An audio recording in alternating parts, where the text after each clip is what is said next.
भगवान श्री कृष्ण के नाम से पहले श्री राधा रानी का नाम क्यों लिया जाता है? आइए जानते हैं इस लीला को।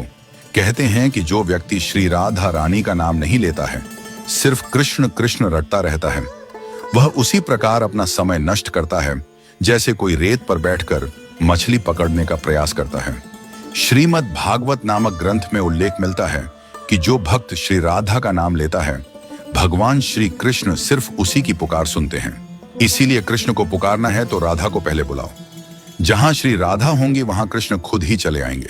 पुराणों के अनुसार भगवान श्री कृष्ण स्वयं कहते हैं कि राधा उनकी आत्मा है, वह राधा में और राधा उनमें बसती है। श्री कृष्ण को पसंद है कि लोग भले ही उनका नाम नहीं लें, लेकिन श्री राधा का नाम जपते रहें। इस नाम को सुनकर भगवान श्री कृष्ण अति प्रसन्न हो जाते हैं। इस संदर्भ में कथा है कि व्यास मुनि के पुत्र श्री शुकदेव जी तोता बनकर श्री राधा के महल में रहने लगे। शुकदेव जी हमेशा राधा राधा रटा करते थे। एक दिन श्री राधा ने शुकदेव जी से कहा कि अब से तुम सिर्फ कृष्ण कृष्ण नाम जपा करो। शुकदेव जी ऐसा ही करने लगे। इन्हें देखकर दूसरे तोता भी कृष्ण कृष्ण बोलने लगे। श्री राधा की सखी सहेलियों पर भी कृष्ण नाम का असर होने लगा। पूरा नगर कृष्णमय हो गया। कोई राधा का नाम नहीं लेता था। एक दिन श्री कृष्ण उदास भाव से श्री राधा से मिलने जा रहे थे।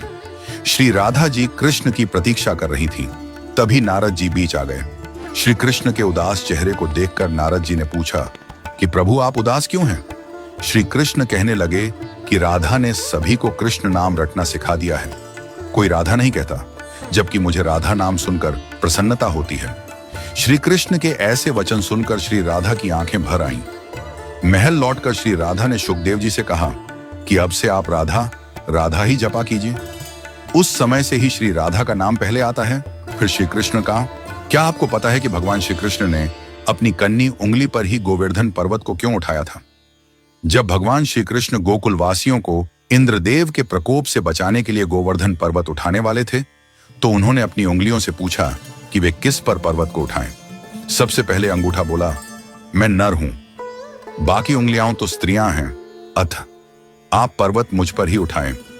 फिर तर्जनी बोली, किसी को यदि चुप कराना हो या कोई संकेत करना होता है तो मैं ही काम आती हूं, इसलिए आप केवल मुझ पर ही पर्वत उठाएं।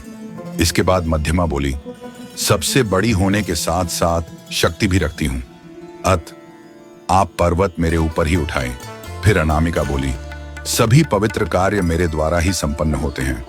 मंदिरों में देवी देवताओं को मैं ही तिलक लगाती हूं, अतः आप मुझ पर ही पर्वत उठाइए। अब भगवान ने सबसे छोटी उंगली कनिष्ठा की ओर देखा तो उसके नेत्र बरबस ही भर आए। वह भरे नेत्रों के साथ बोली, भगवान, एक तो मैं सबसे छोटी हूं, मुझ में कोई गुण भी नहीं है, मेरा कहीं उपयोग भी नहीं होता, मुझ में इतनी शक्ति भी नहीं कि मैं पर्वत उठा सकूं। मुझे केवल इतना पता है कि मैं आपकी हूं। छोटी उंगली की बात सुनकर भगवान श्री कृष्ण प्रसन्न हो गए और बोले, कनिष्ठ, मुझे विनम्रता ही तो पसंद है। यदि कुछ पाना है तो विनम्र बनना पड़ेगा। तब श्री कृष्ण ने छोटी उंगली को सम्मान देते हुए उसी पर गोवर्धन पर्वत उठाया। इस कहानी से यह शिक्षा मिलती है कि कभी भी अहंकार नहीं करना चाहिए। विनम्र और सरल बनिए, तभी प्रभु आपके हो सकते हैं।